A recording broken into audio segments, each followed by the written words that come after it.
Ilustríssimo senhor prefeito desta cidade, nobres edis da Igreja Câmara de Vereadores de Buritana, senhoras, senhores, queridas irmãs, queridos irmãos espíritas, caros amigas e amigos que nos ouvem através das rádios Fraternidade e Amigo, nossos votos cordiais de muita paz.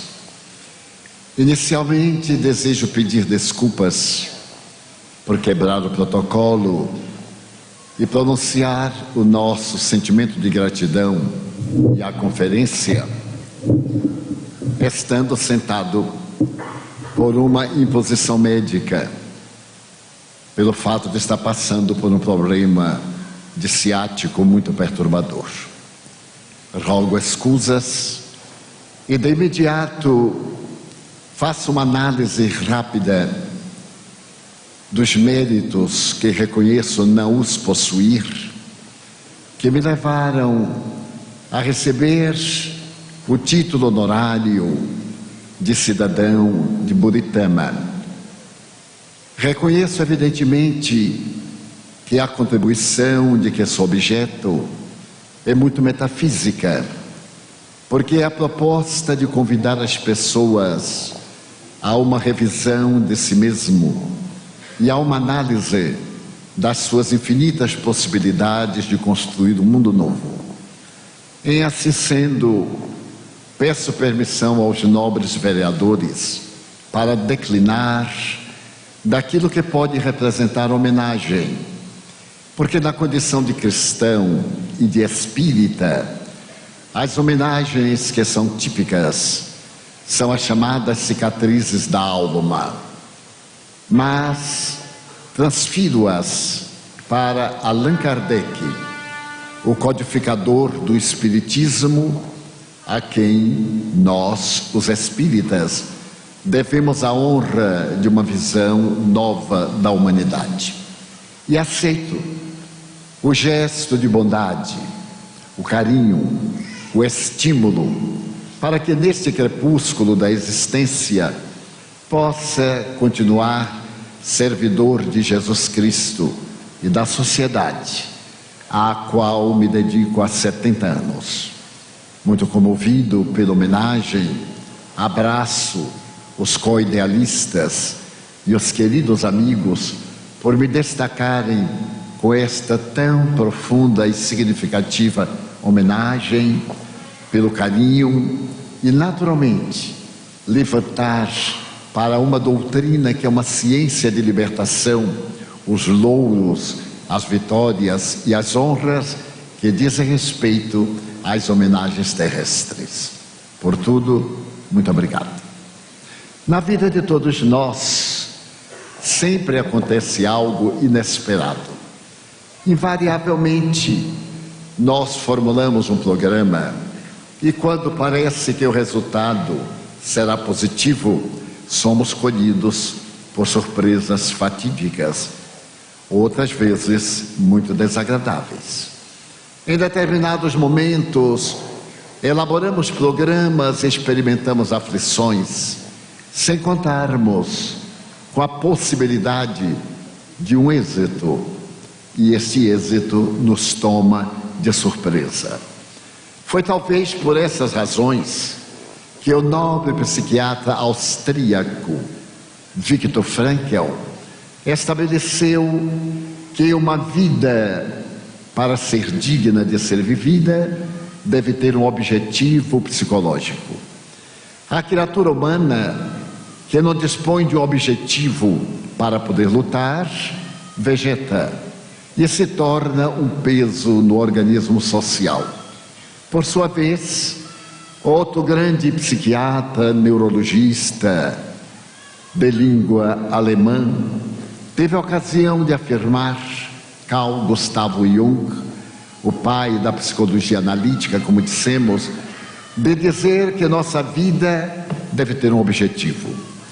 Esse objetivo pode ser de qualquer natureza, nobre, porque tendo um objetivo nobre, nós produzimos organicamente reações que nos levam a lutar, a ter a bravura, a coragem, a construir uma sociedade feliz. E sem dúvida, da mesma forma, o extraordinário Mahatma Gandhi estabeleceu de uma forma muito simples que esse único homem atingisse a mais elevada qualidade de amor, isto seria suficiente para neutralizar o ódio de milhões. Viktor Frankl, o psiquiatra, foi um sobrevivente dos campos de concentração, trabalho forçado e extermínio de Dachau e de outras cidades. A sua vida depois do Holocausto judeu foi dedicada a uma psicologia que tinha por finalidade o sentido da vida. Qual é o sentido da minha existência? Para que eu me encontro aqui? Será que a minha vida deve estar reduzida às funções primárias? Comer, dormir, procriar? Esses são os instintos básicos. Ou eu deverei também adicionar a esses instintos básicos os ideais, a lógica, a razão, a sabedoria, a ética, o conhecimento? Então, Viktor Frankl deu à sua vida um sentido. Quando ele estava no campo de concentração de extermínio, onde foram assassinadas 1.200.000 pessoas em apenas 5 anos, estabeleceu como meta da sua vida a sobrevivência para denunciar o nazismo. E de tal forma o seu ideal foi grandioso que ele conseguiu inúmeras vezes, chamado para a câmara de gás, sobreviver e vir à liberdade, tornando-se um dos pais da psiquiatria do século passado e recebendo somente nos Estados Unidos mais de 10 títulos de doutor honoris causa. Ele sintetizou a sua vida em uma obra autobiográfica que se chama O Sentido da Vida. Por outro lado, a proposta de Jung para que nós tenhamos um objetivo foi muito bem estabelecido em Zurique e no mundo inteiro, através da sua psicologia. A psicologia dos arquétipos, das heranças, a psicologia que vai aprofundar a sua sonda nos conflitos da criatura humana. Ele vai abrir um horizonte novo, discrepando de Freud e de Adler, para demonstrar que de alguma forma nós somos os autores da nossa vida. E esses atos que nós praticamos, a nossa psique mantém-nos vivos no inconsciente profundo, e esse inconsciente mais tarde renasce através de uma manifestação coletiva ou através da realidade individual de cada um de nós. E ao mesmo tempo, Carl Gustav Jung apresentou a moderna terapêutica da mais bela conceituação que nos leva à aceitação da imortalidade da alma, da solidariedade humana. E ele teve a coragem de dizer que toda vez que estejamos diante de uma alma, por mais conhecimentos que nós tenhamos, por mais cultura e projeção social, não esqueçamos que estamos diante de uma alma. Equivale dizer, a bondade é o gesto mais culminante da criatura humana. E o homem mais perfeito do mundo, na visão de Jung, foi Jesus Cristo, que atingiu aquilo que ele denomina a individuação, o estado luminoso. A palavra luminoso vem do latim numen, luz. E se nós recordarmos, Jesus teve a ocasião de dizer que ele era a luz do mundo. Então Jung, como psicólogo, como psiquiatra, neurologista, não tem outra meta senão propor ao indivíduo a sua própria felicidade, para ele poder encontrar a plenitude, estabelecendo esses conflitos e esses arquétipos, a ânima, o ânimos, o ego, o self, a sombra e etc., como dignos de um combate permanente, para que as nossas más inclinações sejam transformadas em ações de benevolência e de caridade. Aliás, em uma análise muito rápida, recordamos de Allan Kardec, o egrégio codificador da doutrina espírita, que diz exatamente a mesma coisa, aproximadamente 80 anos antes desse nobre psiquiatra. Quando Allan Kardec nos convida à reflexão interior para combater as nossas más inclinações, que são as nossas tendências negativas, e transformá-las em atos de dignificação, de nobreza e de elevação moral. Para Jung, o verdadeiro cidadão é aquele que está em paz consigo próprio, porque estando ele em paz com a sua consciência, o ego e o self, o si mesmo, ele naturalmente está em paz com a sociedade e é um grande construtor de valores. Naturalmente, este breve exórdio para reflexionarmos a respeito de algo muito contemporâneo. E me utilizarei de uma vida que estabeleceu diretrizes de beleza em 2 continentes, no continente americano, do norte, e na Europa, na velha Inglaterra. Desejo referir-me a uma personalidade encantadora, bispo da Igreja Anglicana da Inglaterra, James Pike. O nobre bispo James Pike era representante do Reino Unido nos Estados Unidos e residia em São Francisco, na Califórnia. A sua história é muito rica, porque ele foi jornalista, escritor, foi um extraordinário religioso, apresentou obras de grande relevo e, inclusive, representou a rainha Elizabeth mais de uma vez, mesmo em Israel. E nós vamos tentar fazer uma síntese da sua vida para comparar com a nossa, dos seus objetivos, para examinarmos os nossos objetivos, à maneira da minha própria emotividade. O bispo Pike tinha um filho, e esse filho era a razão da sua vida. Como nos lembramos, a Igreja Anglicana nasceu no período muito grandioso das glórias inglesas, quando um dos seus monarcas, Henrique VIII, desejou separar-se da sua mulher e solicitou ao Vaticano o divórcio. O Vaticano negou e ele discrepou e produziu uma ruptura entre a Igreja Católica e uma doutrina que ele chamou anglicana, por ser nascida na Inglaterra e todo súdito inglês dedicar-se-lhe. A doutrina anglicana possui todos os dogmas, todas as diretrizes do catolicismo, mas algumas colocações mais tarde adotadas por Lutero. E nessa doutrina o matrimônio dos sacerdotes é oficial, o divórcio já era oficial. Ele estabeleceu o divórcio e casou-se 4 vezes, 2 vezes das quais ele mandou matar as esposas sob a suspeita de infidelidade. Era, portanto, uma forma muito cômoda de resolver o problema antes do divórcio. Mas sendo ele o monarca da Inglaterra, também ele se tornou a personagem principal depois da representante eclesiástica. E ele era um homem extraordinário. E esse amor ao seu filho, aliás, um filho único, era a demonstração da sua grandeza. Era um homem dedicado ao lar, à família e à religião.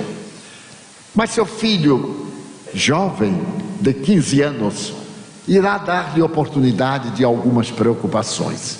É curioso notar que nós sempre dizemos que os jovens são rebeldes. Dizemos que a juventude atual está perdida. Mas se nós consultarmos a filosofia, Platão, há 2.400 anos, já dizia a mesma coisa, que os jovens do seu tempo eram muito rebeldes, o que para mim é fantástico. Porque se nós fôssemos ficar ouvindo as vozes antigas, as tradições, estaríamos atrasados 2.000 anos na ignorância.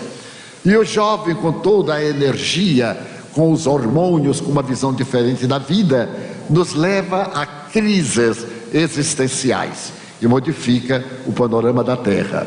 Se nós examinarmos no campo da ciência, A maioria começa muito jovem, porque não se conforma com o status quo. Na arte também, a revolução artística, econômica, sociológica, a visão da psicologia, é sempre na direção dos jovens. E queiramos ou não, já fomos jovens. Eu tenho hoje 90 anos e as pessoas me olham como se já tivessem, ou melhor, como se eu merecesse já ter morrido há muito tempo, porque já está velho. E então os velhos são como móveis que depois de usados se colocam adiante. E eu sorrio para eles e digo assim, por incrível que pareça, eu também já fui jovem, mas tive a felicidade de chegar aos 90, coisa que eu sei que nem todos chegarão. Esta é a vingança dos velhos. Quando alguém fala qualquer coisa, que nós temos mais de 50, 60, nós damos um riso irônico e dizemos, pois é, eu já atingi essa idade e na marcha que você vai, não vai alcançar a minha idade. É uma vingança filosófica. Mas o bispo pai, que era um homem admirável, e certo dia o seu filho teve ocasião de fazer parte de um escotismo. Residindo na Califórnia, ele morava ali ao lado do Oceano Pacífico, e o local do escotismo era numa base a 100 quilômetros da cidade de São Francisco. O filho partiu e ele se dedicou aos seus notáveis compromissos. Vamos fazer uma pequena pausa aí. Mas estamos diante do sacerdote no púlpito da sua igreja. Ele está celebrando a missa. A sociedade inglesa residente na Califórnia está presente. Quando ele desce do púlpito e encerra a solenidade, ele recebe um telegrama. Aquele telegrama que vinha numa linguagem muito sintetizada, e o telegrama trazia uma mensagem surpresa. Dizia, ipsis verbis, venha imediatamente a Nova York. Jim, seu filho, suicidou-se. Ele teve um choque. E então parou e olhou aquele pedaço de papel que mudou o destino dele. É curioso verificar como a nossa vida pode ser mudada com uma dúzia de palavras, ou um pedaço de papel. Se eu não tiver um passaporte, não entro em país algum. Se eu não tiver um registro civil, eu não sou um cidadão. Um pequeno pedaço de papel. Aliás, hoje tudo isso está no chip. Esse chip, tão pequenino, tem uma vida muito longa. Ele então pegou aquele pedaço de papel e começou a perguntar, mas como? Seu filho tinha então 17 anos e morava em Nova York. Por que ele se suicidaria? Era nada mais do que um absurdo. O suicídio é um crime grave contra a sociedade, contra Deus e contra a vida, porque a vida é o mais belo patrimônio que nós podemos contemplar. Mesmo quando hoje é uma desgraça, amanhã é uma primavera. Se hoje nós estamos entre sorrisos, logo depois poderemos estar em lágrimas. Mas a vida é uma sucessão de acontecimentos, como as várias estações do ano, desde o mórbido gelo até o ardente calor, desde a suave primavera até o doce outono. Então ele olhava para o papel e perguntava, por que meu filho suicidou-se? Qual é a razão que alguém pode apresentar para o suicídio, se é que existem razões? O suicídio é um ato de covardia. A pessoa não tem a coragem de enfrentar determinada situação. E é também um ato de ingratidão para aqueles que nos amam. É uma manifestação de egoísmo. Eu me suicido porque algo me desagrada. E aqueles que me amam, que vão sofrer a dor da minha ausência. E aqueles que de mim esperam algo, pais, filhos, consortes, amigos. Então o suicídio, sob qualquer aspecto considerado, é um ato de indignidade. E que todo indivíduo que raciocina deve investir contra.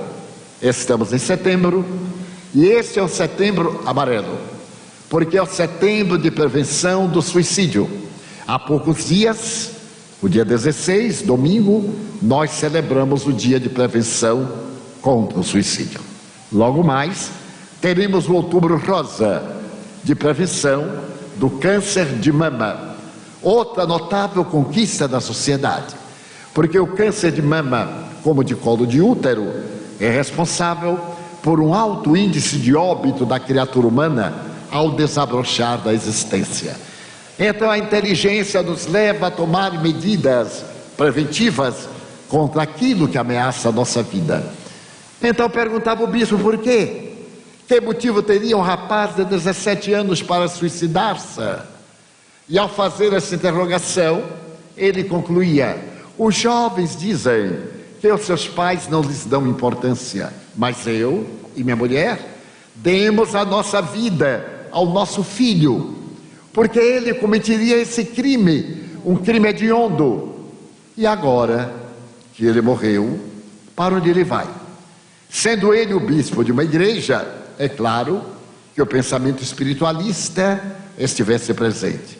E ele começou a concluir: para o céu ele não vai, porque esse é um pecado mortal. Mas também para o inferno ele não vai, porque Deus é a suprema misericórdia, e Ele não pode punir com uma atitude eterna um erro transitório. As leis humanas, que são imperfeitas, não têm punição perpétua, porque Deus, a suprema majestade, irá condenar alguém às penas eternas. Ele nos vê como nós vemos uma criança. A criatura humana, psicologicamente, não é má, é doente, é ignorante. Não existe a maldade do ponto de vista da crueldade, senão nos fenômenos da esquizofrenia, dos defeitos mentais e das graves perturbações emocionais. Então, se meu filho não vai para o céu, porque não merece, e não vai para o inferno, porque é injusto, para onde ele irá? Então surgiu na mente do bispo a primeira dúvida: se ele não vai para o céu, não vai para o inferno, será que existe vida além da vida?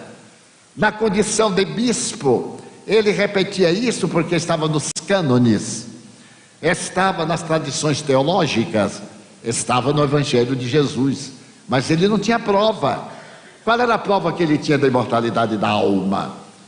O Evangelho fala muitas vezes daqueles que voltaram, aqueles que eram daimoniones, espíritos demoníacos, santos, seres transcendentais, mas ele não tinha uma prova científica de que a morte é uma porta que se abre na direção da vida, não é o instante de consumpção. E de repente ele assaltou uma questão ainda mais profunda: será que existe Deus? Ele estava acostumado a falar sobre Deus, como nós estamos. Mas será que ele acreditava em Deus? Diante daquele infortúnio, a pergunta era inevitável: por que eu? Por que meu filho? E essa pergunta não é justa, porque na atualidade, em cada 16 segundos, uma pessoa tenta o suicídio. Em cada 15 minutos nos Estados Unidos, alguém consegue suicidar-se. 80% desses suicídios é realizado através de arma de fogo. Mas por que uma sociedade como a nossa opta pelo suicídio, tendo conforto, tendo uma vida agradável, todas as comodidades possíveis? Então ele começou a perguntar: existe Deus? Onde está Deus? Como entender o infinito? Então, nesses conflitos, ele se deu conta que não tinha uma fé religiosa. Ele estava acostumado a frequentar uma religião, como a maioria de nós. Vamos, frequentamos, e quando algo desagradável nos acontece, perguntamos: por que eu? Mas não sou eu, somos nós, porque acontece-nos a todos nós. O caso da morte: quando morre alguém na minha casa, eu digo: mas o que é isso? Porque na minha casa, mas existem em todas as casas, todos nós vamos morrer. E a estatística nos diz que em cada 8 segundos morrem 1.500 pessoas no mundo. É natural que um dia morra na nossa casa. Já imaginaram se morresse na casa dos outros e nós ficássemos para quê? Para a semente. Então o bispo percebeu que a sua não era uma fé legítima, foi para casa. E chegando a casa, na Rua Esposa, e dentro de 5 horas, pegava o avião de Nova York, ou de São Francisco, para Nova York. Chegando a Nova York, ele foi recebido por um outro bispo e levado imediatamente para a casa mortuária, onde estava sendo velado o seu filho. E foi ali naquela noite de tormento, daqueles 3 dias de velório, que ele pôde pensar. Vendo o cadáver do filho, enquanto era preparado para a cremação, ele perguntou: por que, meu filho? Eu dou a minha vida, ou daria pela sua vida. Aliás, eu dei a minha vida por você, porque você se matou. Então ele lembrou-se daquele piquenique, daquela viagem que o seu filho havia feito 2 anos antes, para a excursão a um camping de escoteiros. No domingo pela manhã, o telefone havia tocado e o diretor do campo dizia: venha imediatamente buscar seu filho, ele é toxicômano, ele está no estado alterado de consciência. Ele teve um choque, porque ele não sabia que o filho usava droga. Pegou o automóvel pela madrugada, foi até o camping. O filho estava adormecido, ele despertou e trouxe para casa. Quando ele voltava para casa, na imensa praia que vai até muito além do México, ele perguntou de repente ao filho: por que você usa droga, Di? O rapaz respondeu: papai, eu não sou viciado em droga. Eu usei uma dose e naturalmente eu perdi o equilíbrio. Mas eu não sou dependente, papai. Eu não tenho nenhum vício. Ou você não acredita em mim? Nós adultos, pais e educadores, somos muito ingênuos. Sempre acreditamos nas mentiras dos nossos filhos e eles não acreditam em nossas verdades. Sempre errado é o filho do vizinho, não o meu filho. E esse é um grande engano da nossa educação de ontem e da educação contemporânea. Papai, o senhor não crê em mim? Eu tomei um baseado, apenas isto. Desequilibrei porque não tenho hábito. E o pai resolveu acreditar. Passaram-se os meses e em determinada oportunidade, digamos uns 6 meses depois, Jim aproximou-se do pai e disse: papai, eu sou um viciado em drogas. Eu tenho usado o crack, mas agora eu já estou em drogas da pesada. O pior é que eu estou com muitas dívidas e os traficantes estão me levando a furtar, a roubar, a agredir para poder pagar as dívidas. Eu quero sair de São Francisco. Eu desejo fazer um tratamento, desencharcar-me. Sou muito jovem, papai. Estou começando os 16 anos. Eu quero sair de casa. E o pai, de imediato, tomou providências. Escreveu para a igreja em Londres, pedindo uma lição, uma permissão, para levar o seu filho, a fim de interná-lo numa clínica especializada em drogadição. Com a esposa e o jovem, partiu ele para Londres. E durante 6 meses, o jovem Jim fez a terapia antidroga, até ter alta. Quando teve alta, o pai desejou retornar aos Estados Unidos. Mas Jim disse-lhe: papai, eu não tenho segurança. Se eu voltar a São Francisco, os traficantes me pegam. E eu não tenho segurança. Deixe-me ficar mais 6 meses em Londres. E depois, ao invés de voltar para São Francisco, eu prefiro New York, o bairro de Greenwich Village, o bairro dos artistas, dos estetas. Eu desejo fazer comunicação. E estando no bairro de comunicadores, eu terei muito melhor possibilidade de progredir. E o pai, que o amava, aqueceu. E Jim ficou em Londres. Depois transferiu-se para os Estados Unidos. E ali estava ele morto, de uma overdose. E ele perguntava: mas por quê? Por que você se matou? Essa interrogação tremenda ficou na mente do pai. Porque ele optou por esse caminho. Não foi falta de carinho, de educação, de assistência, uma tendência má, a sombra, como dizia Jung, o mau caráter. Depois das exéquias, em que o corpo foi cremado, o bispo Pike voltou à Califórnia, levando em um vasilhame de alabastro as cinzas do filho. Mas ele se deu conta de uma coisa cruel: havia perdido a fé em Deus. Era um homem honrado, e havendo perdido a fé em Deus, como ele podia exercer o sacerdócio? para a imensa clientela. Ele pediu à congregação da Inglaterra para tirar uma licença, voltar a Londres, consultar os velhos alfarrábios, naturalmente dialogar com outras personalidades, recuperar a fé em Deus. A igreja concordou e ele voltou, acompanhado de uma secretária de 40 anos e de um jovem sacerdote, para celebrar o culto religioso. É agora um outro período da vida do bispo. Chega a Londres e, por uma dessas coincidências, entre aspas, ele foi morar no mesmo apartamento em que ele esteve 1 ano e meio antes, acompanhado do filho. E tudo eram saudades. Aquele pequeno apartamento londrino elizabetano parecia estar ainda impregnado da presença do jovem. As paredes pareciam cantar a música dos jovens. Ele parecia escutar a voz de Elvis Presley, dos Beatles, que o filho colocava em altas vozes. Tudo aquilo era saudade. E ele então dominou as dores da angústia do filho, porque o pior da morte, como disse o poeta Stevenson, é a ausência do ser presente. É a presença do ser ausente. É o que mais dói. Ele está presente na saudade, mas está ausente na ação física. Então o bispo não pôde dominar as lágrimas, e aquela semana de fevereiro de 1966 foi dolorosa. Por fim, a senhora Berto, aquela que era secretária dele, usava franjinhas. Era um tipo, na época, usava franjinhas, até hoje. E segundo a opinião técnica, quem usa franjinhas tem um bom equipamento para manter a juventude. Uma mulher que usa franjinhas tira 10 anos da sua idade por causa das franjinhas.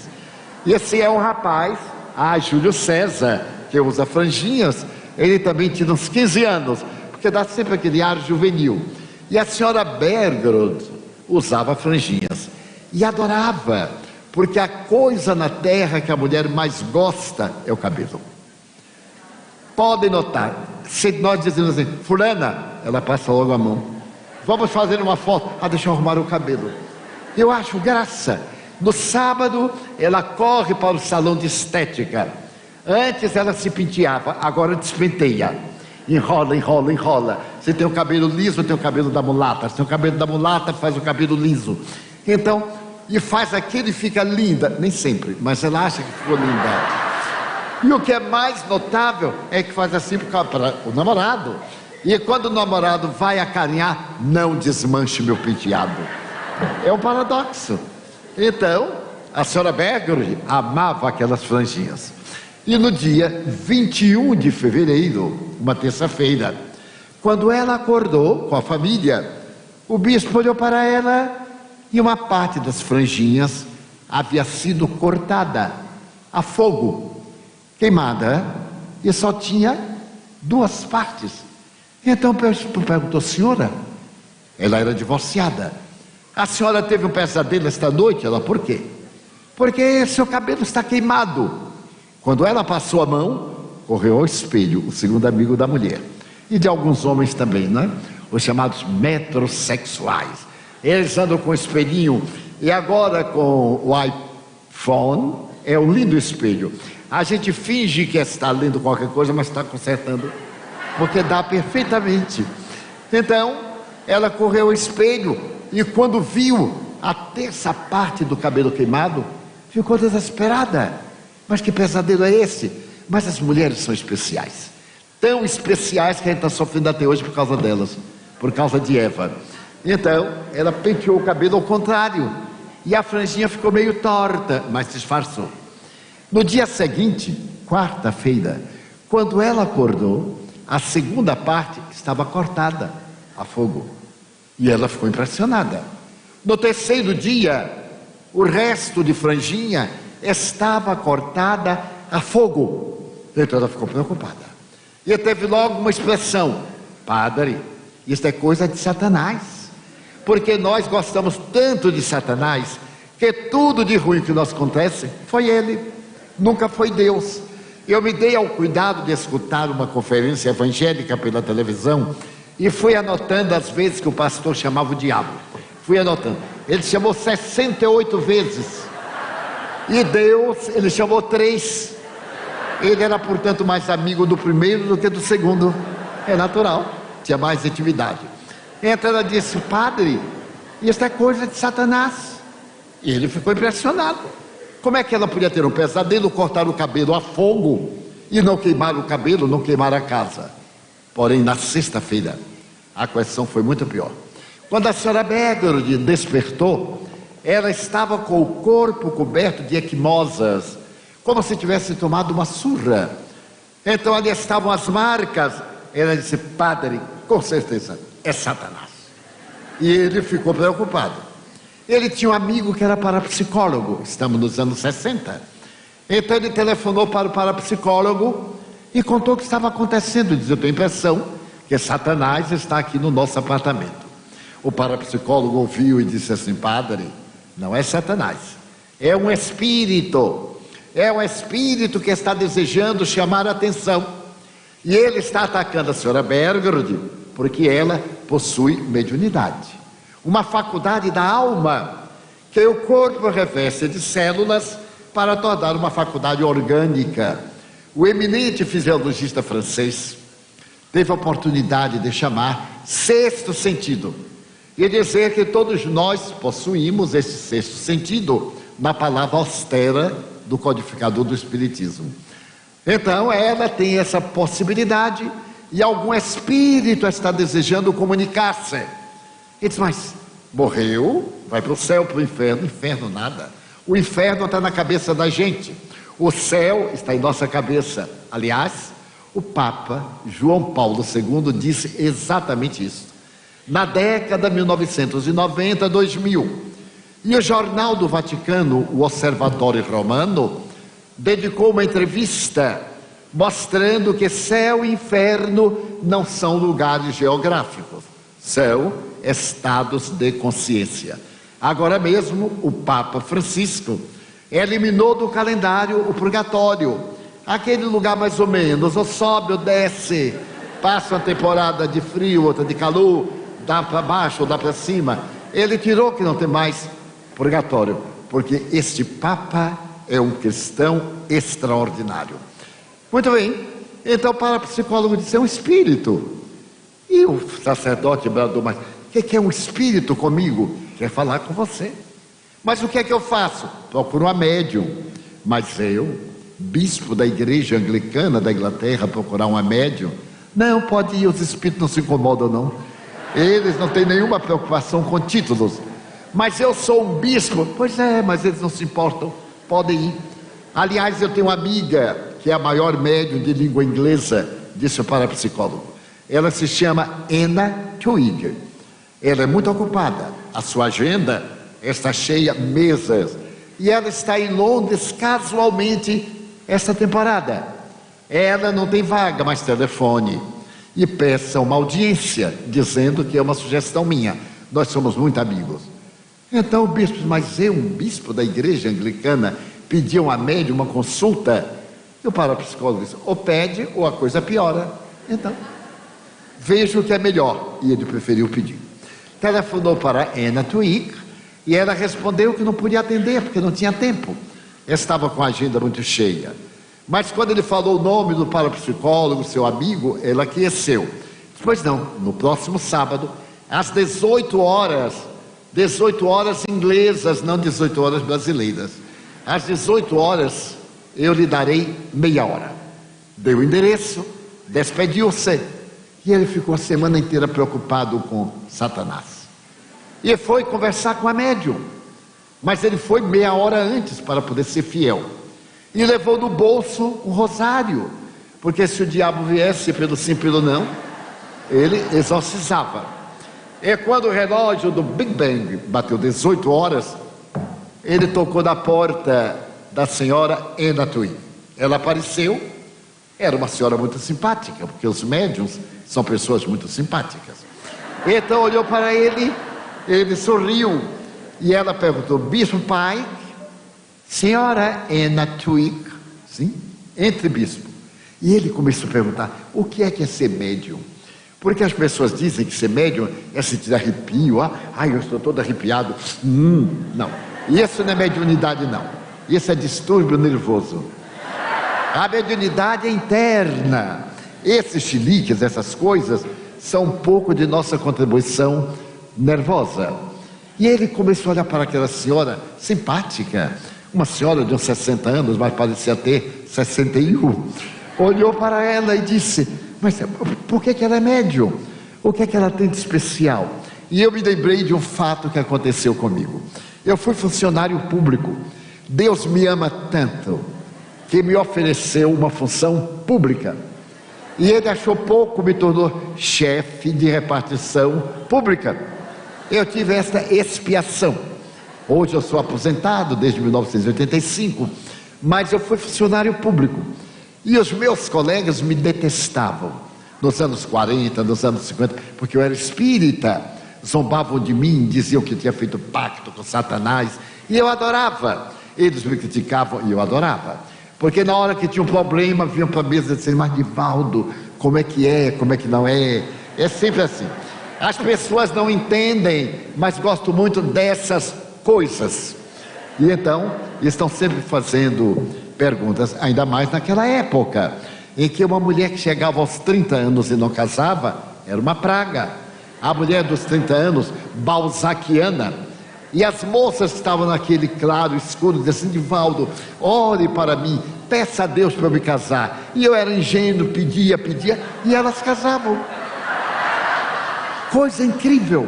Agora o mais importante é hoje, porque elas continuam, Divaldo, pelo amor de Deus, peça a Deus para eu me divorciar. E eu peço, e elas divorciam. E a coisa foi tão complexa, que eu tanto pedi para elas se casarem, que eu me esqueci de mim e fiquei solteiro. Uma verdadeira bênção de Deus. Mas então, aconteceu que eu estava trabalhando, porque eu era funcionário público, mas trabalhava, era chefe de seção, tinha que vigiar 18 colegas, e era uma maravilha. E eu vi chegar um senhor, e os colegas que brincavam muito comigo, criticavam, como eu disse, aquele cavalheiro muito bem vestido chegou, parou defronte de mim, e a sala inteira parou, as máquinas, as bocas, e eu percebi que era uma trama. Eles haviam preparado qualquer coisa para me ridicularizar, mas eu não tenho medo de ridículo, porque somente cai em ridículo quem já é ridículo em si mesmo, quem não é, pula por cima. Eu então olhei para ele e disse, pois não. E ele perguntou, o senhor se chama Divaldo? Eu digo, sim senhor. Divaldo Franco? Sim senhor. Divaldo Pereira Franco? Eu disse, olha, o senhor está com tanta dúvida que agora eu fiquei também em dúvida. Mas nos meus papéis, aqui, Divaldo Pereira Franco. Não se moleste. Eu sou psiquiatra, doutor fulano de tal, emérito professor de psiquiatria da Universidade Federal da Bahia, da Escola de Medicina, e eu ouvi dizer, senhor Divaldo, que o senhor é... Eu digo, olha, doutor, é bom o senhor dizer o que é que eu sou, porque o povo diz o que eu não sou, imagine o que é que eu sou. Senhor Divaldo, é que me disseram que o senhor é espírita. Eu, não, pode falar alto, eu sou espírita, todo mundo aqui sabe, porque a Constituição brasileira me dá o direito de eu ser espírita, desde que eu não perturbe a religião de ninguém. Eu tenho direito de livre acesso religioso, porque o nosso país é leigo, não tem religião oficial. Ele desarmou, porque ele esperava encontrar um idiota, mas não encontrou um idiota, não, encontrou um idiota e meio, mais idiota do que ele. Então ele sorriu, mas senhor Divaldo, é que me disseram uma coisa, o senhor se importa? Eu digo, não sei, só se o senhor disser primeiro, como é que eu vou saber o que o senhor vai perguntar? Me disseram que o senhor médium. O senhor é médium? Eu disse, sou sim senhor. Eu sou médium. E aumentei o volume, os meus colegas me olharam. Eu disse, mas senhor Divaldo, o senhor não parece médium. Aí eu fiquei surpreso. E perguntei, por que eu não pareço? Porque todo médium é tantã, não sabe? Ah, ele riu, eu ri também. Ele não sabia que eu conhecia a história do Sr. Tan. O Sr. Tan é um personagem francês que sofria de um tipo de afasia. Ele pensava bem, raciocinava bem, mas não conseguia falar. Toda vez que ele ia tentar falar, ele dizia a palavra tan. O seu nome era Leborgne.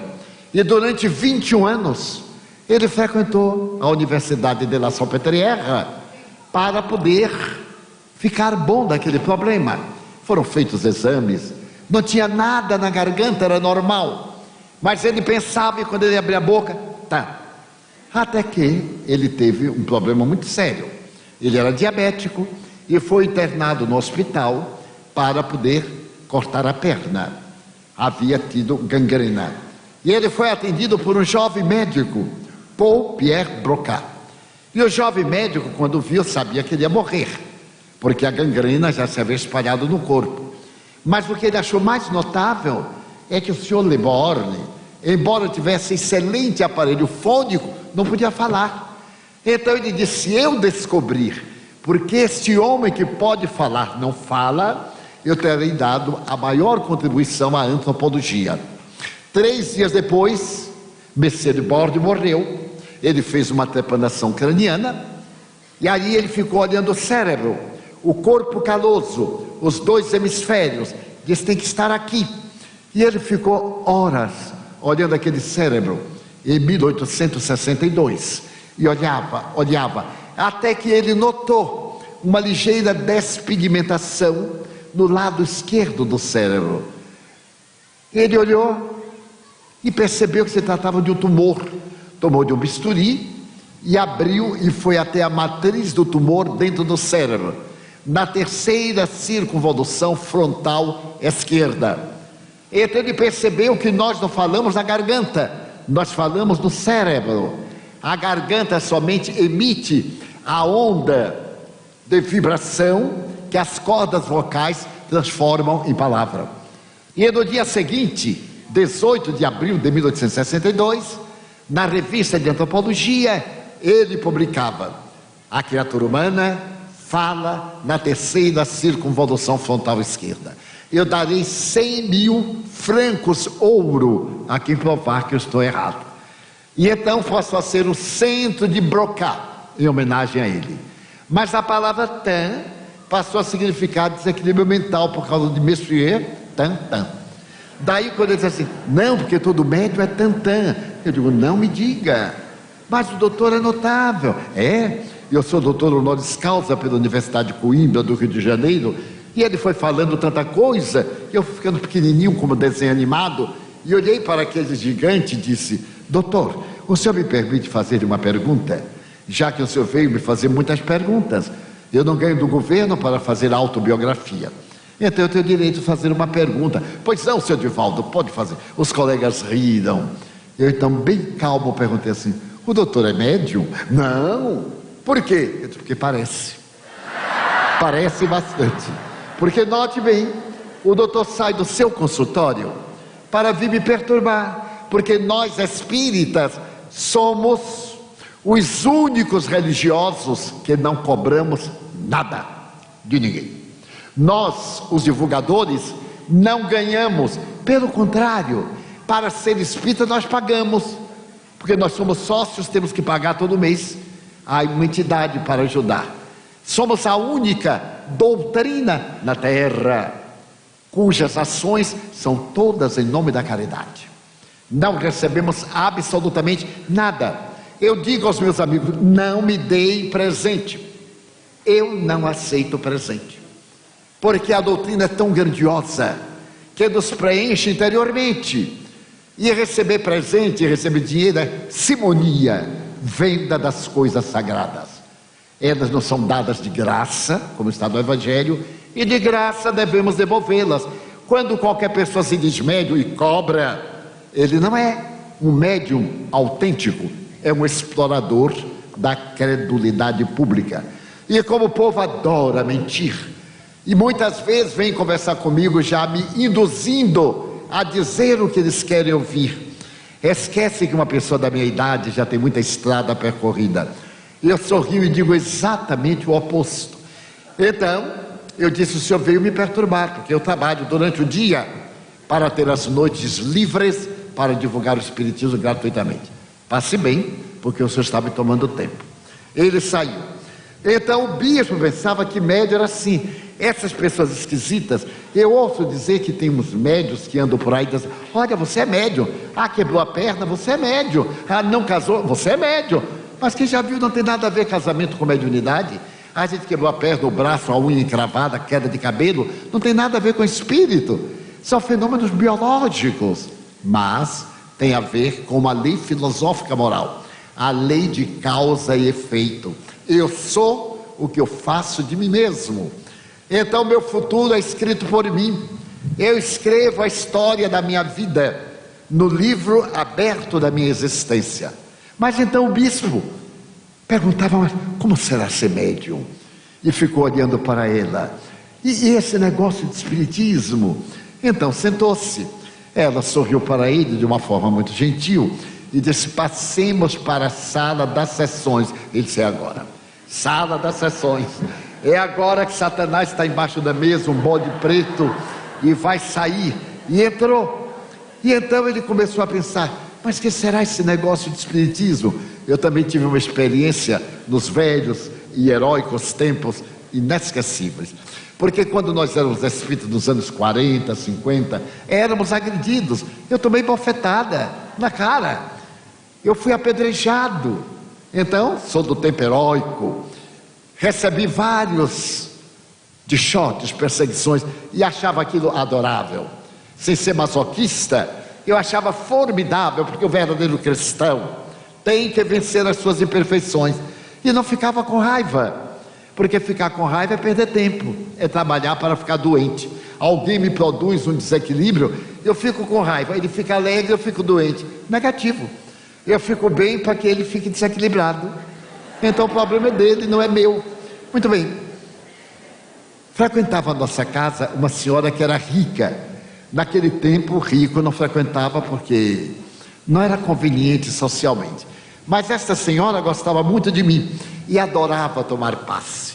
Então ela ia dizer assim: Divaldo, eu estou tão carregada, você me dá um passe? Quer dizer, ela se carregava e eu descarregava. Era um enche e esvazia. Era uma espécie de bomba de gasolina. E nós éramos mais ou menos amigos. Eu era, nesse tempo, um office boy e que trabalhava junto ao delegado. Fui nomeado oficial de gabinete.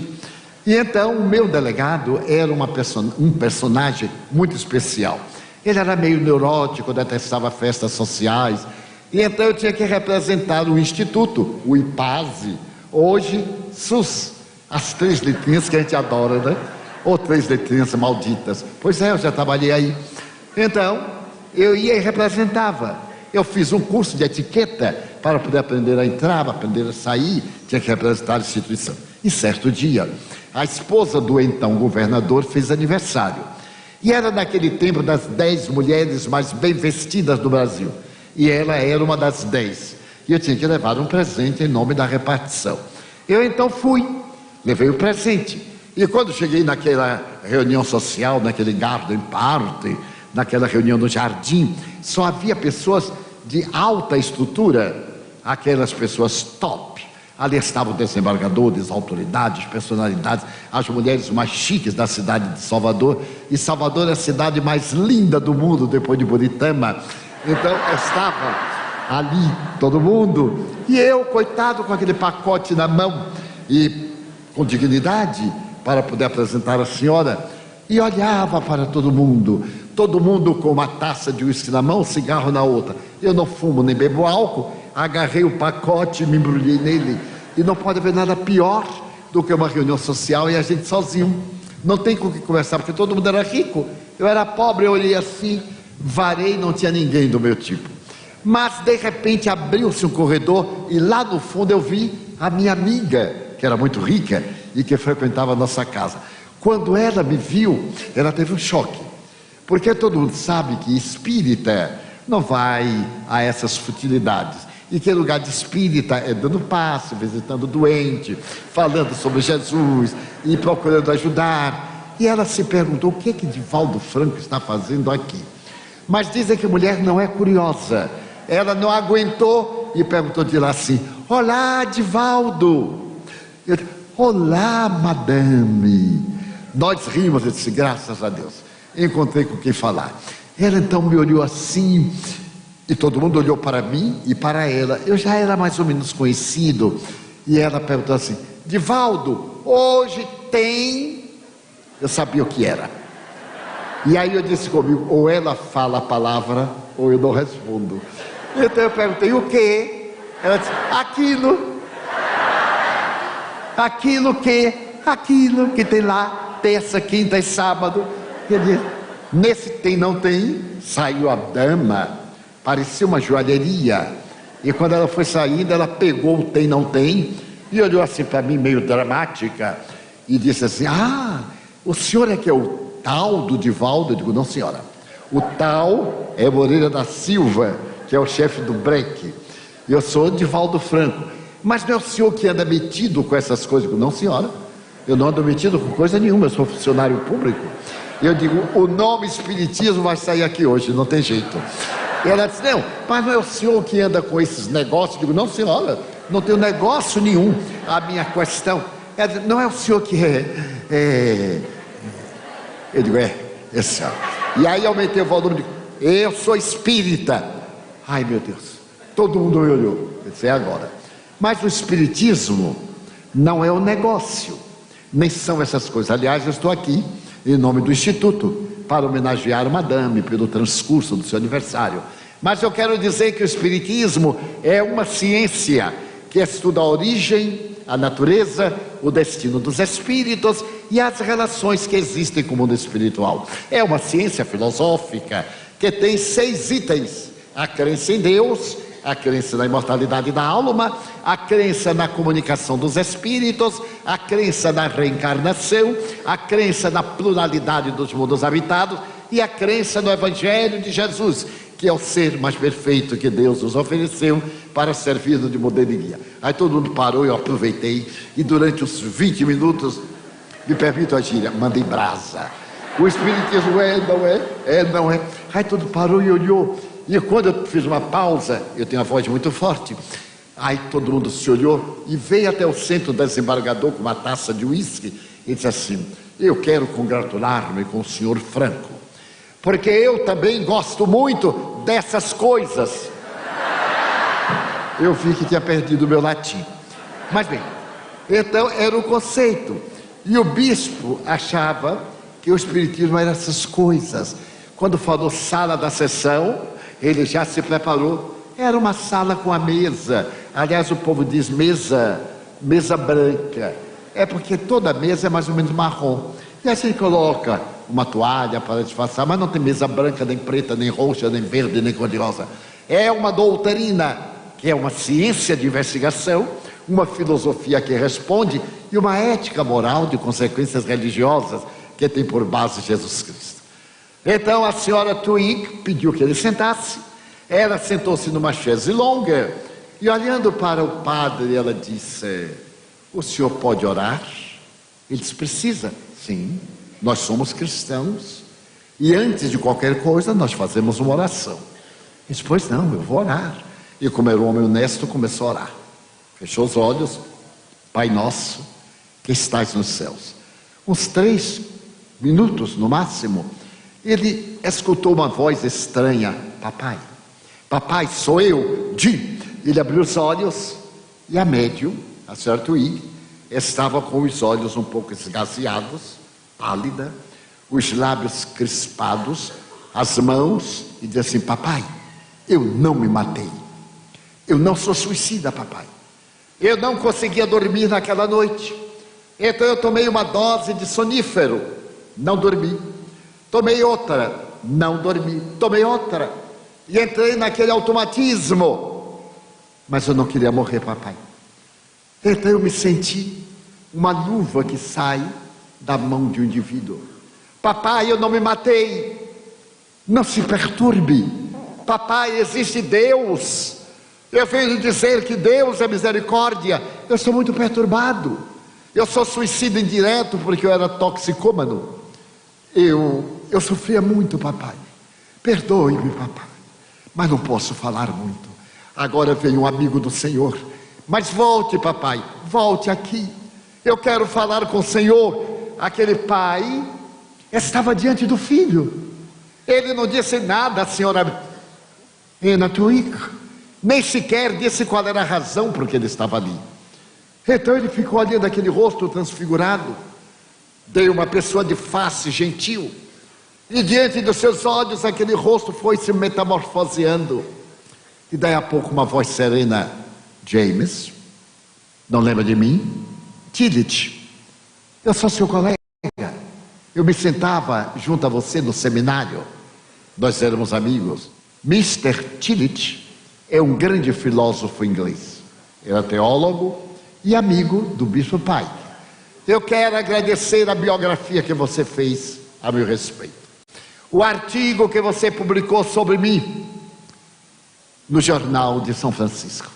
Quero lhe dizer que a vida continua. Eu me lembro de quando éramos crianças na Escócia, e dois amigos que não se viam, não se falavam há 10 anos, porque Tillich havia morrido, conversaram como se estivessem num banco de jardim. Quando terminou a reunião, a senhora Anna Twigg perguntou ao bispo: o senhor acha que foi Satanás? Não, senhora, porque o mal não pode fazer bem. Satanás não poderia vir pedir para amar a Deus. Foi meu filho que voltou. Eu conheço meu filho. E meu colega Tillich, meu colega, nós éramos amigos desde a infância. Senhora, permita que eu volte, que eu traga minha mulher. E a senhora Twigg permitiu. E ele voltou 10 vezes. 10 vezes ele ouviu o filho. 10 ou mais vezes ele ouviu familiares. E ele voltou aos Estados Unidos. Quando ele voltou a São Francisco, ele foi à igreja e, subindo ao púlpito, ele narrou essa experiência que eu estou sintetizando. Ele disse: eu creio na imortalidade da alma. Aqueles que nós pensávamos que morreu vivem em outra dimensão, em outro estado vibratório. E esse homem notável começou a divulgar o espiritismo na América, apesar de ser bispo da igreja anglicana da Inglaterra. Um colega dele, despeitado, escreveu um artigo dizendo que ele havia enlouquecido de dor. Ele então, como reação, escreveu uma obra autobiográfica que se chama The Other Side, o outro lado, mostrando a vida espiritual. Mas nesse ínterim, ele foi representar a rainha Elizabeth II em Israel como diplomata. Durante uma semana, ele foi diplomata do Reino Unido. E no 6º dia em que ele voltou a tomar a cidadania, ele pediu um jipe para visitar o deserto de Negev e não voltou. Desapareceu no deserto. A melhor equipe de vigilante do deserto é a de Israel, não conseguiu localizá-lo. As forças aéreas varreram o deserto de Negev. Mas em Londres, a senhora Twigg deu uma entrevista à BBC e disse: meu corpo está aqui. Pegou o mapa do deserto e mostrou onde estava. Em Tel Aviv, a capital moderna de Israel, a viúva pediu o mapa e disse: meu corpo está aqui. É que ele entrou no jipe e uma vara que se abriu, ele caiu, teve uma concussão cerebral e morreu. Então os sapadores foram encontrar o corpo, foi trazido para Israel, levado para a Inglaterra, e ele foi sepultado com honras de um nobre sacerdote. E ele nos deixou uma obra notável, que é o outro lado, mostrando que o outro lado é a outra face do espelho. O espelho tem duas faces, aquela neutra de nitrato e tem aquela que reflete a imagem. A nossa vida tem duas faces, a material e a espiritual. Nós somos seres espirituais num corpo físico. Não somos um corpo físico em um ser espiritual. Façamos o inverso. A realidade é que somos espíritos reencarnados na matéria. Quando a matéria se dissolve, ela volve no espírito, numa forma vibrante, com todos os nossos valores. Esta é a mensagem do Espiritismo, que pretende mudar a nossa filosofia pessimista, acabar com as crises como esta. Lamentamos uma crise internacional, uma crise em que a Coreia do Norte provoca os Estados Unidos e o Japão, um pedacinho de terra miserável que passa fome, que é nutrido pela Coreia do Sul. E então o pobre Joe apresenta uma arma com uma bomba de hidrogênio e ameaça o mundo. É claro que não é ele, não tem tecnologia nem dinheiro para essas experiências. E do outro lado do mundo, Trump ameaça também e faz um discurso de guerra. Mas não é uma crise internacional, é uma crise de indivíduo. O problema é geral, porque nós somos a sociedade. A minha crise, meu vazio existencial, meu conflito soma ao seu, a família, e formamos um grupo, soma a sociedade. A melhor maneira de acabar com a crise não é esperar que as autoridades resolvam, porque não vão resolver nunca, através de leis nem sempre justas. É a nossa transformação moral para melhor. Quando eu mudo para melhor, é claro que a sociedade fica melhor. Então o Rotary Club tem a roda dentada como símbolo do progresso. E tem uma frase: quem não vive para servir, não serve para viver. Eu acho esta frase pessimista. Eu diria: quem não vive para servir, ainda não aprendeu a viver. Porque todos nós servimos e podemos viver servindo. Então veio uma doutrina científica que prova em laboratório a imortalidade da alma. E me utilizei de uma criatura religiosa, um bispo, de uma religião que tem milhões de adeptos, inclusive a corte inglesa, porque a maior autoridade é a rainha Elizabeth II, a rainha que fez o maior governo do mundo em todos os tempos, já mais de 62 anos. A maior de todas era a sua tetra-avó Vitória, que ela ultrapassou. Então nós deveríamos encontrar para a nossa vida um objetivo, que seja esse objetivo acabar com a nossa crise existencial. Nós conseguimos esta tecnologia de ponta, estamos falando aqui e estou sendo ouvido acolá. Se alguém estiver transmitindo através de um iPhone, como periodicamente nós fazemos, centenas de milhares de pessoas nos acompanham através de um aparelho que cabe na minha mão, porque a nossa tecnologia cibernética é toda ela baseada no eu, iPhone, e aí vai, iPod, iPad, enfim, tudo isso está no novo vocabulário. Então nós temos essa comunicação virtual extraordinária. Eu me comunico com vários países, eu já visitei 70 países, tenho amigos em mais de 90, mas não falo outros idiomas. Regularmente a língua portuguesa, um pouco de espanhol. Então, posso me comunicar com eles, e dentro de casa não me comunico com o meu familiar. Aí está uma crise. Sou um filho rebelde. Meu pai me odeia, eu odeio minha mãe.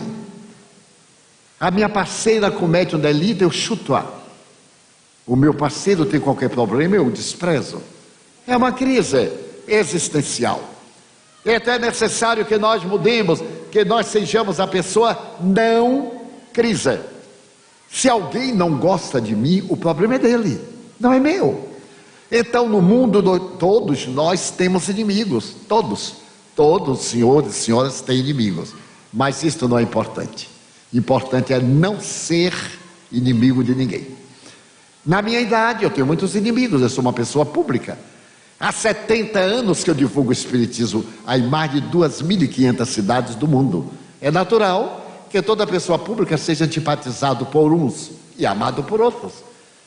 Eu tenho um amigo muito curioso, argentino, ele diz: Divaldo, nós não somos dólar, todo mundo gosta de dólar, mas o suíço não, ele prefere o franco suíço. O inglês também não, ele prefere o pound. Os nórdicos também não, eles preferem as coroas. Daí nada pode ser tido num caráter geral. Mas é importante que nós realizemos uma meta, um objetivo de paz interior. Eu me amo. Recomendação de Jesus. Que vos ameis uns aos outros. Amar a Deus acima de tudo. E o próximo como a nós próprios. Então, para eu amar alguém, eu tenho que me amar. E para me amar, eu tenho que me cuidar. Muita gente pensa que temos que ser humildes e que humildade é sujeira. Muita gente pensa que ser humilde é estar descalço, é estar rasgado. Aliás, rasgado é a última moda. Imagina um jeans rasgado, é uma maravilha. Mas então está meio acabado. Nossa, como ele é humilde. Não, como ele é imundo. Jesus foi o ser mais humilde que a terra teve. As suas vestes resplandeciam. Era o protótipo de beleza. Então quem não tem beleza faz como eu, pinta o cabelo, dá uma ajeitada para lá, outra ajeitada para cá, para dar uma melhorada, porque não há quem aguente. Eu estava no programa de televisão, naquele tempo faziam perguntas, e o senhor perguntou: o senhor deve ser muito vaidoso, não é? Eu era um jovenzinho de 80 anos, e ele disse, e eu perguntei: mas por que o senhor acha que sou vaidoso? Porque o senhor pinta o cabelo. Eu disse: mas eu não pinto o cabelo. Ele disse: pinta. Eu digo: não pinto. O senhor não pode saber mais do que eu, que sou dono do meu cabelo. Isso se tornou quase cômico.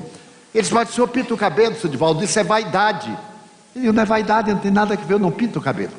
Ele disse: o que é que o senhor faz? Eu uso shampoo. É um shampoo 5 minutos. Eu acordo com a cara de 80. Entro no banheiro, dou uma shampoozada, saio com uma cara de 40. Isso é autoestima. Eu gosto que o dinheiro é meu. Não é licença do governo, não é doação, não é ninguém que paga, sou eu que gemo, que compro. Ele disse: o senhor usa um shampoo? Eu digo: uso. E como é o nome do shampoo? Eu digo: o meu shampoo, o de Silvio Santos e de Sarney, são mistérios, não dizemos a ninguém. Mas para ver o conceito, então eu me amo e quero viver mais. Mas se a morte vier, seja bem-vinda. Afinal, são fenômenos biológicos. Em cada segundo morre uma 15ª parte do nosso organismo. Em cada segundo morre 30 milhões de hemácias em nosso organismo sanguíneo. E nascem 30 milhões. No momento em que nós nascemos, começamos a morrer. 15 mil neurônios cerebrais dos 100 bilhões que nós temos. Então a vida tem um sentido. Qual é o sentido que eu dei à minha vida? Dignidade, independência, para poder fazer aquilo que me agrada. E eu elegi uma doutrina que me deu a alegria de viver. Então me pergunto: mas por que você é tão alegre? Porque eu encontrei o tesouro. Muita gente ainda não encontrou o mapa, eu já encontrei o tesouro. Uma fé lógica, racional, que enfrenta a dúvida, que enfrenta qualquer tipo de negativo, através dos fatos. Allan Kardec, o nosso codificador, disse: fé verdadeira é aquela que enfrenta a razão face a face em todas as épocas da humanidade. Então, nesta noite memorável para mim, em que me torno um cidadão de Buritama, pela primeira vez que visito, achei que deveria trazer uma mensagem. Qual é o sentido da vida? Para que nós aprendamos a ser felizes. Felizes não é termos, felizes é sermos, porque nem tudo que nós temos nos pertence. Nós não temos nada, nem o corpo, nós usamos, são empréstimos da divindade. Então é necessário que compreendamos que nós usemos, ninguém detém. Eu detesto o testamento, porque o testamento tem uma linguagem muito curiosa. Deixo para minha esposa o carro, a casa, para meu filho eu deixo isso, e só deixa porque não pode levar, porque muitos ainda levam. Quero um caixão caro, quero um mausoléu, olha, levando, mas quando chega lá, larga tudo. Eu li oportunamente que uma milionária americana exigiu que fosse construído um mausoléu de mármore de Carrara, e que ela fosse sepultada dentro do automóvel Rolls Royce e colocado lá. Atenderam tudo, mas dali por diante ela foi a pé, não tinha como, estava no cemitério. Então nós temos um objetivo na vida. Qual é o objetivo na vida? Amar. amar. Até então o amor era da teologia, era uma promessa de Jesus. O amor saiu da teologia, hoje é psicoterapia. Quem ama não adoece, quem ama tem doença, mas não é doente. Está agora um debate, curar os gays. Olha, gay significa alegre. Se ele é gay, é alegre, já está curado, não precisa curar. Então está um debate tremendo. Mas meu Deus, com tanta coisa de maior valor, se a pessoa é feliz, deixa ser feliz a seu modo, mas vamos trabalhar numa ética de sentido, de dignidade. Vamos olhar o lado científico, a fisiologia, vamos olhar o ego, o self, a ânima, o ânimos, e trabalhar na construção de um mundo em que todos tenham direitos e deveres. A minha liberdade vai até a liberdade do outro. Eu não posso invadir o seu terreno, porque castro a sua liberdade, ele reage. Então nós temos que construir um mundo de fraternidade, de solidariedade, de respeito humano, dar a outro o direito de ser como é, e a nós o dever de sermos cada dia melhores. Então eu vos concito a uma autoanálise, a uma viagem interior, à busca de si mesmo, e perguntar talvez hoje ou amanhã, o que é que eu vim fazer na terra? Muita gente me pergunta, Sr. Divaldo, qual é a minha missão? Porque ele quer ter missão, a ser importante. Eu digo, a nossa missão é amar. Mas eu amo, não, você tem libido. Os animais fazem sexo e não amam. Nós fazemos sexo com e sem o amor. Então é necessário amar de tal forma que o sentido de unidade, de ajuda recíproca, de solidariedade, construa uma humanidade melhor do que a nossa. Então nesta noite, para mim, de graves evocações e gratidão, faço uma análise. Eu me sinto imensamente feliz numa idade provecta, em que sou perfeitamente lúcido, em que o primo Alzheimer de vez em quando me olha, mas eu não lhe dou agasalho. Então eu procuro dizer quanto a vida é maravilhosa e quanto nós somos ingratos a Deus, conforme vamos meditar. Eu diria, meu Deus, eu quero dizer que a vida para mim é bela, é consentida.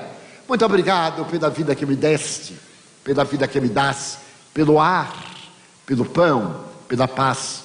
Muito obrigado pela beleza que os meus olhos veem no altar da natureza, olhos que veem o céu, a terra e o mar, que acompanham a ave ligeira que voa fagueira pelo céu de anil e se detém na terra verde salpicada de flores em tonalidades mil.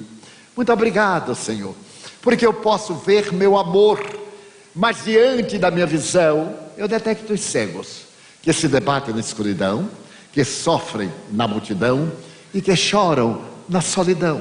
Por eles eu oro e a ti eu imploro comiseração, porque eu sei que depois desta lida, na outra vida, eles também enxergarão.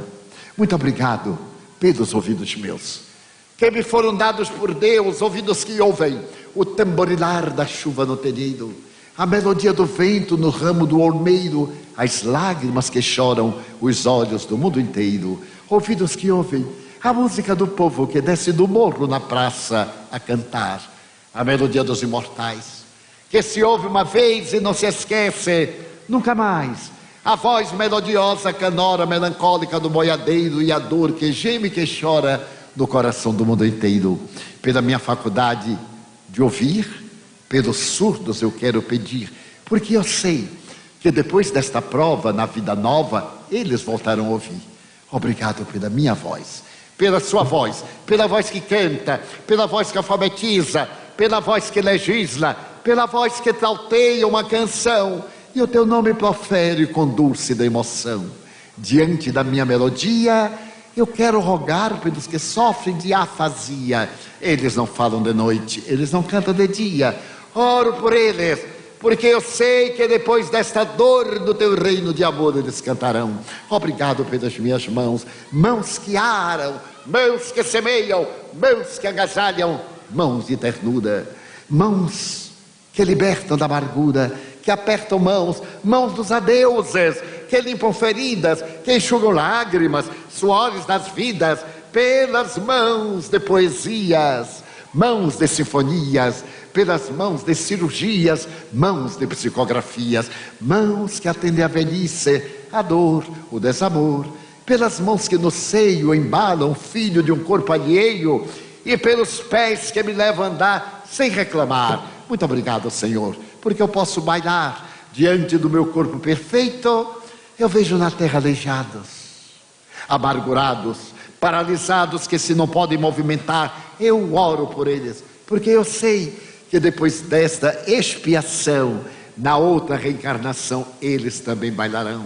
Muito obrigado, Senhor, pelo meu lar. Não é importante se este lar é um palácio, um duplex, uma mansão, um ninho, uma casa no caminho, um bangalô, seja o que for, mas que dentro dele exista a figura do amor. Amor de mãe ou de pai, de mulher ou de marido, de filho ou de irmão, a presença de um amigo, alguém que me dê a mão, porque é muito triste viver na solidão.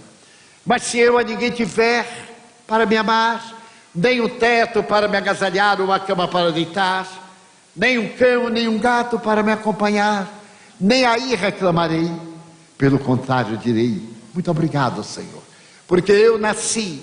Obrigado, Senhor, porque eu creio em Ti, pelo Teu amor. Obrigado, Senhor, pela Sua atenção. Muito obrigado, senhores.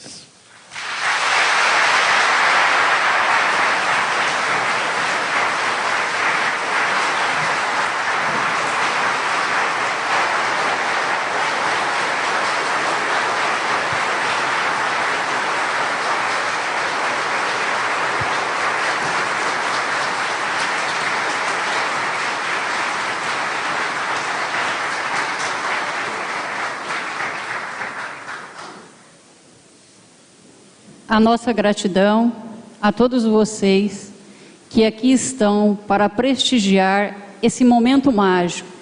Essa noite para nós, para o movimento espírita da nossa cidade, foi um momento mágico. É um momento que vai ficar marcado nas nossas existências para sempre.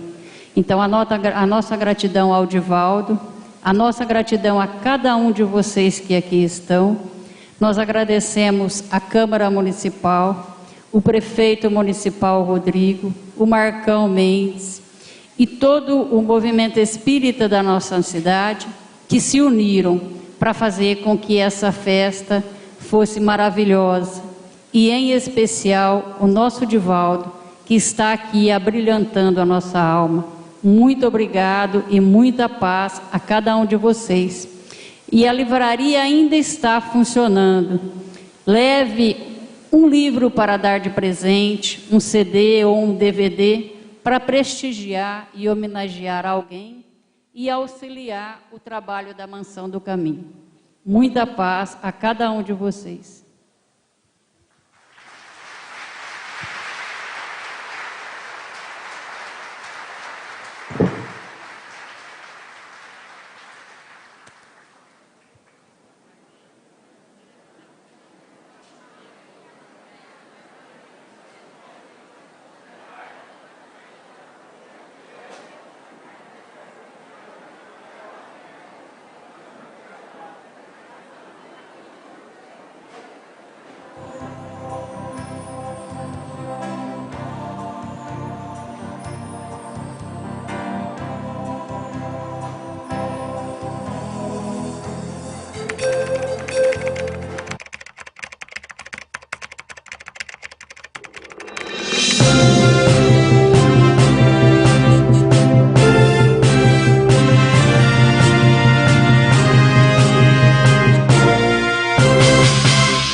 Rede Amigo Espírita, uma ferramenta de união, interação e divulgação do movimento espírita. Acesse www.redeamigoespírita.com.br e confira nosso acervo disponível. Rede Amigo Espírita, divulgando, instruindo e unificando.